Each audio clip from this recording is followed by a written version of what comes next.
하나님 감사합니다.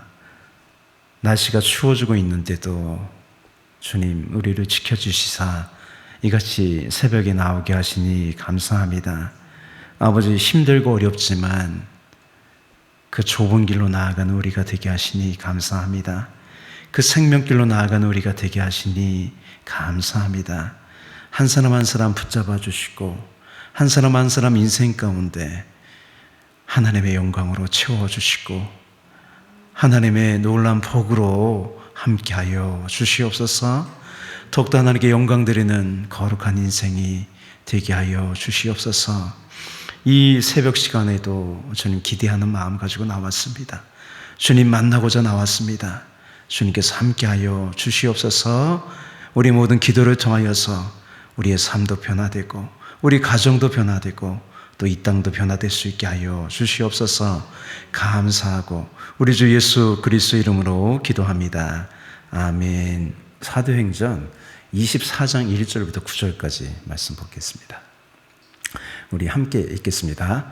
다세우의 대제사장 아나니아가 어떤 장로들과 한 변호사 더들로와 함께 내려와서 총독 앞에서 바울을 고발하니라. 바울을 부르매 더들로가 고발하여 이르되 벨릭스 각하여 우리가 당신을 힘입어 태평을 누리고 또 이 민족이 당신의 선견으로 말미암아 여러 가지 개선된 것을 우리가 어느 모양으로나 어느 곳에서나 크게 감사하나이다.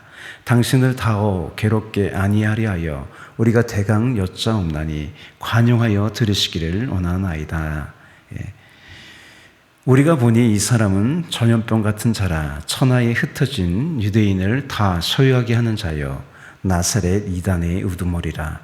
그가 또 성전을 더럽게 하려 함으로 우리가 잡아싸우니 당신이 친히 그를 신문하시면 우리가 고발하는 이 모든 일을 아실 수 있나이다 하니 유대인들도 이에 참가하여 이 일이 옳다 주장하니라. 본문을 요약하면 이렇게 돼 있어요. 바울이 가이사랴에 온 후 5일이 지나서 대제사장 아나니아와 장로들이 변호사 더둘로를 데리고, 더둘로가 말을 잘하는 사람인가 봐요. 오늘 본문을 보면 말을 잘해요. 더둘로를 데리고 와서 총독 앞에서 바울을 고발합니다. 고발의 내용은 바울이 유대인들을 미혹하고 수용하게 하고 성전을 더럽히는 이단의 우두머리라는 거예요. 신문을 해서 진실을 밝혀달라고 할 때 그 자리에 있던 유대인들도 동조했습니다. 질문을 이렇게 만들어 봤어요. 유대교 사람들이 어떤 피해를 보았기에 고발하는 걸까? 고발을 하잖아요. 오늘 제목도 바울을 고발하니라 이렇게 되었는데 저는 이렇게 묵상해 보면 이랬어요. 더둘로의 고발에 따르면 바울이 흩어진 유대인을 소유하게 했고요. 성전을 더럽게 했다는데 이제 내일 다음번에 볼 텐데 바울이 변하는 것처럼 바울이 소동을 일으킨 적이 없고요. 성전을 이방인에 데리고 들어가서 더럽힌 적이 없었습니다. 이들이 이렇게 억지를 펴는 이유는 바울이 자신들에게 속한 편을 읽게 만드는 사람이라는 거죠. 내 편을 자꾸 잃어가는 거예요. 그러니까 고발을 한 거죠. 그런데 이것이 고발할 것이 못 되는 것은요, 법적으로도 그런 거죠. 로마 정부에서요, 사람들이 유대교만을 믿어야 한다고 하는 법이 없어요. 사우디아라비아 같은 경우는 헌법에 명시되어 있어요. 우리 종교는 이슬람이다. 뭐 책을 주거나 이렇게 선교 활동을 하면 그냥 추방이에요. 근데 로마는 그렇지 않은 거예요. 법에도 그런 거죠. 사회적인 무리를 일으키지 않는 한 종교의 자유가 로마에서는 보장되어 있었어요.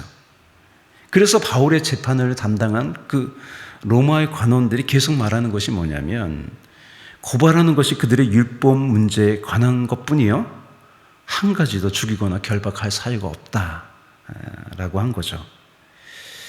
유대교 지도자애들에게는요, 내 편을 잇는 데서 오는 불안이 바울을 이렇게 무리하게 고소할 만큼 큰 비중을 차지하는 것 같아요. 재판 자리에 참석한 유대인도 고발한 내용이 이제 옳다고 동조하죠. 이곳에 바울을 변호하거나 자신의 편을 들어주는 사람이 없을지라도 바울은 불안해하지 않습니다. 그 이유는 하나님이 자신의 편이라는 성령님이 주시는 확신이 있었기 때문인 것 같아요. 그래서 시편에 보면 이런 말씀이 있어요. 여호와는 내 편이시라 내가 두려워하지 아니하리니 사람이 내게 어찌할까. 여호와께서 내 편이 되사 나를 돕는 자들 중에 계시니 그러므로 나를 미워하는 자들에게 부응하시는 것을 내가 보리로다. 하나님이 내 편이라는 이 확신은요, 어떻게 드나요? 내가 하는 일이, 내 삶이 하나님의 기뻐하시는 삶이라는 확신이 들 때, 그렇게 하나님 내 편이라는 확신이 들죠. 제가 이제 적용하면 이래요. 나를 반대하는 사람들보다 나를 인정해주고 내 편인 사람들에게 더 마음이 끌리는 것이 당연하죠. 이것이 커지면 유대교 사람들과 같이 고발은 하지 않겠지만 다른 고발을 하죠. 그게 뭐예요? 나를 반대하고 내 편이 아닌 사람을 나쁜 사람으로 비판하겠죠. 그것이 일종의 고발이라는 거죠. 저도 그런 거죠. 저도 그렇게 가끔은 동조할 때가 있더라고요. 제가 이렇게 유치한 사람이 되지 않으려면 주님과의 깊은 교제 가운데 친밀함을 유지해야겠다는 마음이 들었어요. 저는 항상 주님이 내 편이라는 그 확신이 있을 때 비록 사람들을 나를 억울하게 하고 내 편이 아닐지라도 그것 때문에 이렇게 불안해하거나 그러지 않는다는 거죠. 또 그렇게 해야 내 편이 아닌 사람을 포용하는 넓은 마음이 생길 것 같습니다. 두 번째 질문이에요. 바울을 왜 전염병 같다고 생각한 것일까? 사람들이, 유대교 사람들이. 5절이죠. 이 전염병이요, 무서운 것은 전염되어 급속도로 퍼진다는 거예요. 우리가 겪어봤잖아요. 코로나 때문에 전염병의 위험을 알죠. 1세기 당시에 전염병은 더 위험했을 거예요. 의료기술이 이렇게 많이 발전되지 않았기 때문에. 그래서 실제로 전염병 때문에 많은 사람이 죽었죠. 바울을 전염병 같은 사람이라 한 것은요, 바울과 접촉하면 예수에 감염되기 때문이에요. 그래서 이 고소자는요, 바울을 나사렛 이단의 우두머리라고 했어요. 바울은 이 고소를 듣고요, 저는 그렇게 생각이 돼요. 나를 이렇게 인정해 주다니 하며 내심 좋아했을 수 있어요.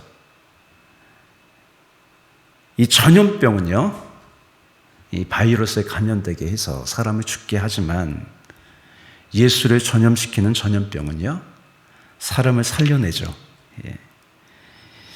바울이 전염병이라고 불릴 정도로 강한 전염력이 있다는 것은요, 예수로 충만한 사람이었기 때문이죠. 예수의 생명이 바이러스를 퍼뜨리는 바울이 부러워요.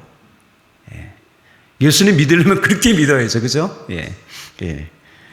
바울이 어떻게 그렇게 될 수 있었는지를 좀 생각해 보니까 예수 그리스도의 복음을 위해서라면 무엇이든 하는 사람이었다는 거예요. 그가 마지막 유언처럼요, 고백하듯이 힘들고 어려워도요, 뒤를 돌아보지 않고 앞을 향해 달리는 사람이었기 때문인 거죠. 여러분, 일어나기 힘드셨죠, 오늘? 추운데. 저도 그렇다고요. 저도 할 게 너무 많아요. 과제도 있고, 어제 밤 11시까지 하다가 새벽 2시 반에 일어나가지고 뭘 숙제를 하고 또 뭘 하니까, 힘들더라고요. 이게 뭐 하는 인생인가 싶기도 하고. 그런데 오늘 바울을 생각하면서 바울은 복음으로 해서 미친 사람이었구나. 그래서 새벽 예배 나오신 분들은 다 예수님의 미친 사람 같아요. 새벽 다 자는데 이렇게 일어나가지고 우리는 예수님을 전염시키는 예수의 생명을 가진 사람이 좀 있습니다. 예, 예. 바울을 보면요, 제가 너무 부끄러워요. 예. 나는 목사로서 복음을 위해서라면 무엇이든지 할 수 있는가라는 질문이 드는 거예요. 예. 그래서 적용해 보면 그렇습니다. 오늘 날마다 주님을 갈망하고 주님과의 깊은 사귐 안에서 모든 사람을 포용하며 살겠습니다라를 다짐해 봤어요. 또 바울처럼 예수의 생명을 감염시키는 사람이 되기 위해서 주님을 의지하여 오늘도 달리고 내일도 달리겠다는 그런 다짐을 했습니다. 예. 여러분들은 어떠십니까? 예. 바울 같은 사람이 되시기를 축복합니다. 아멘. 우리 기도하겠습니다. 하나님, 오늘 바울이 예수님의 증인으로 신문을 당합니다. 그런데 항상 주님을 위해 달려간 고소당한 바울이 너무 부럽습니다. 우리도 바울처럼 주님의 편에서 주님이 기뻐하신 뜻 가운데 살아가게 하여 주시옵소서. 예수님을 사람들에게 전염시키는 복된 사람이 되게 하여 주시옵소서. 오늘도 우리와 만나주시고 함께하여 주시옵소서.